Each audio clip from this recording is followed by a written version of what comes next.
Eso nos indica a nosotros dos cosas. Primero, la bestialidad imperialista. Bestialidad que no tiene una frontera determinada ni pertenece a un país determinado. Bestias fueron las hordas hitleristas, como bestias son los norteamericanos hoy, como bestias son los paracaidistas belgas, como bestias fueron los imperialistas franceses en Argelia. Porque es la naturaleza del imperialismo la que bestializa a los hombres, la que la convierte en fieras sedientas de sangre que están dispuestas a degollar, a asesinar, a destruir hasta la última imagen de un revolucionario, de un partidario de un régimen que haya caído bajo su bota o que luche por su libertad. Y la estatua que recuerda a Lumumba, hoy destruida pero mañana reconstruida, nos recuerda también en la historia trágica de ese mártir de la revolución del mundo, que no se puede confiar en el imperialismo, pero ni tantico.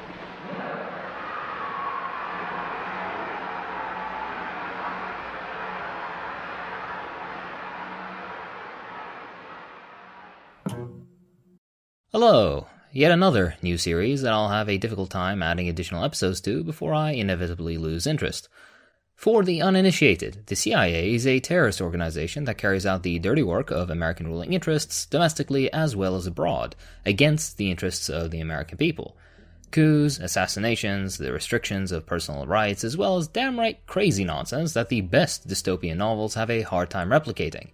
You name it, the CIA has meddled, bombed, murdered, or interfered in. Today's CIA operation of note is Operation Northwoods, or, more clickbaitily, how the US planned to murder innocent American civilians in order to justify war with Cuba. Introduction and background. The date is January 1st, 1959. The heroic guerrillas of the July 26th movement seized power in Havana as the disgraced US-backed dictator Batista fled the island, emptying the nation's coffers and stealing upwards of $500 million worth of cash, art, and assets. What an upstanding citizen he is. Speaking of assets, Batista himself was a direct asset to the United States. Cuban agriculture was barred from development. Instead, it was used as a sugar subsidy for the world's largest economy, the United States. Batista himself facilitated the direct American ownership of the vast majority of arable land within Cuba, as well as the ownership of most businesses too. The American mafia got their hand in there as well, with not too uncertain support from US intelligence themselves. Those same US intelligence members, too, had stakes in many businesses within Cuba, as well as the rest of Latin America. Cuba was no more than an American military base, populated by bars, casinos, brothels, and an illiterate peasant population under the thumb of a US-backed dictator. Incredibly romantic. With the fall of America's dictator within Cuba, a new era began. Literacy programs, the building up of industry, new trade agreements with the world, women's rights, successful attempts at correcting the horrific racial biases that existed on the island, and so much more was put into motion. At first, the revolutionary government was willing to cooperate with the US, but the US had other ideas. What the Cubans wanted would have directly affected the profits of those Americans that have presided over Cuban agriculture and industry.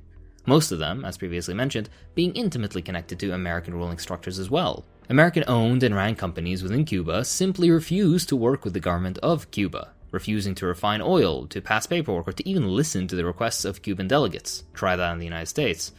With American refusal to any progressive policies, the revolutionary government of Cuba nationalized industry and returned Cuban soil and Cuban assets into Cuban hands. The United States, in turn, responded by placing on Cuba some of the severest economic sanctions history has known, colloquially referred to as the embargo. The motivations were simple. In a declassified file, they listed their motivations as clear as day. Number 1, the majority of Cubans support Castro. The lowest estimate I have seen is 50%. Number 2, there is no effective political opposition. Number 3, Fidel Castro and other members of the Cuban government espouse or condone communist influence. So do I. Number 4, communist influence is pervading the government and the body politic at an amazingly fast rate. Number 5, militant opposition to Castro from without Cuba would only serve his and the communist cause. Number 6, the only foreseeable means of alienating internal support is through the disenchantment and disaffection based on economic dissatisfaction and hardship. If the above are accepted or cannot be successfully countered, it follows that every possible means should be undertaken promptly to weaken the economic life of Cuba. If such a policy is adopted, it should be the result of a positive decision, which would call forth a line of action which, while as adroit and inconspicuous as possible, makes the greatest inroads in denying money and supplies to Cuba, to decrease monetary and real wages, to bring about hunger, desperation, and overthrow of government. This is an American policy that began in 1960 and hasn't yet ended in 2021.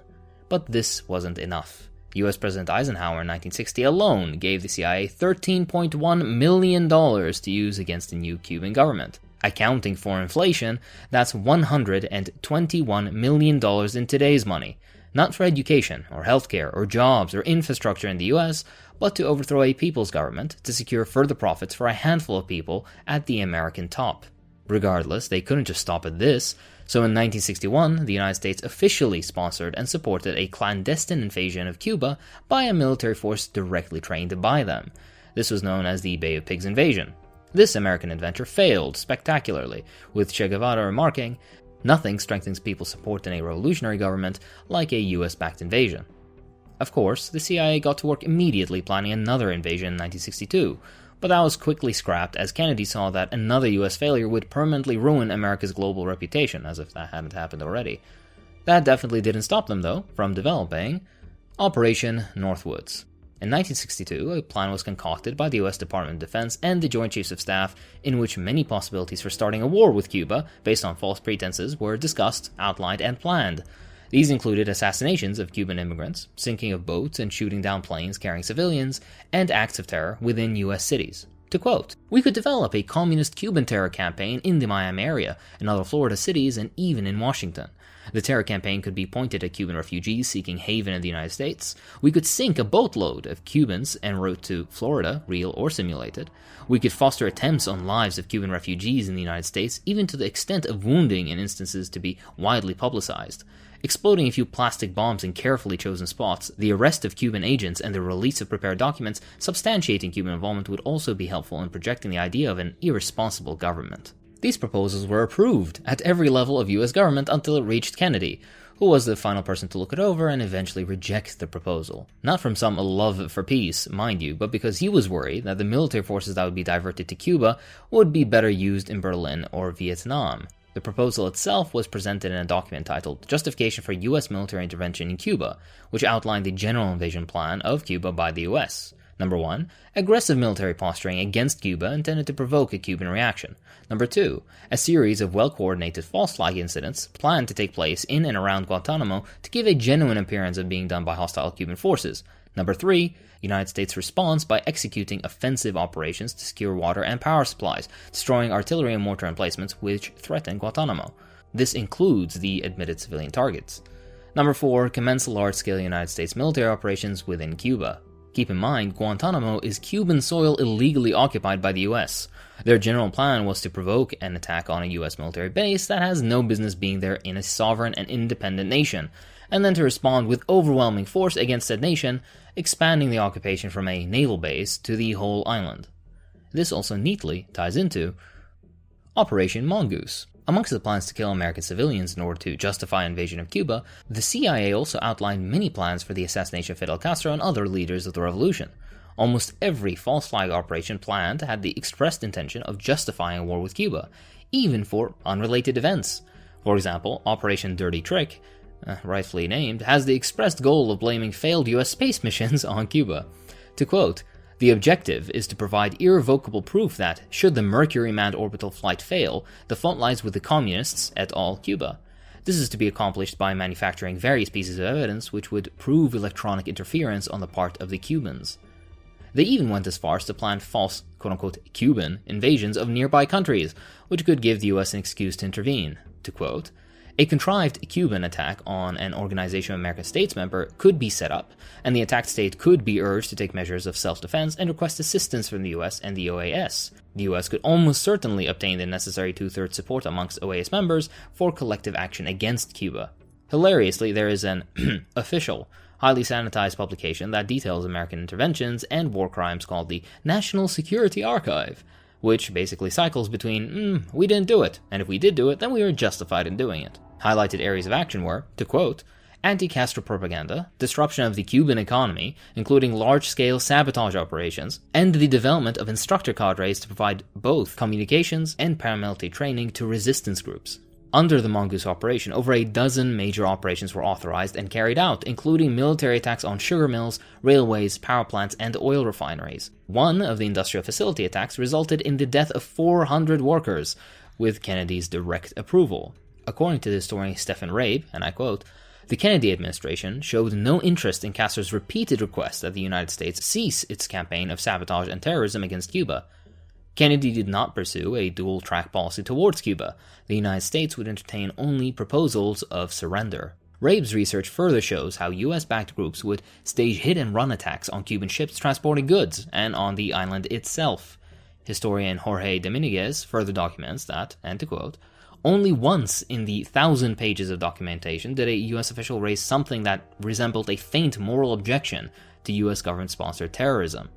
According to Chomsky, in the end, the entire failed endeavor to oust the revolutionary government of Cuba cost upwards of several hundreds of millions of dollars, if not even billions. Again, not for healthcare or education of American citizens, but for the profits of a few casino moguls and US businessmen with lost stakes in Cuban industry. Tell me about risk under capitalism again. This series of constant meddling and provocation by the US began in 1960 and has not ended since. Not only this, but this is only scratching the surface of US meddling in Cuban affairs. There's a lot more that is equally horrific and has been declassified, and God knows how much more remains classified. If anything, this just reinforces another quote from the great helmsman. US imperialism is the most ferocious enemy of the people of the entire world.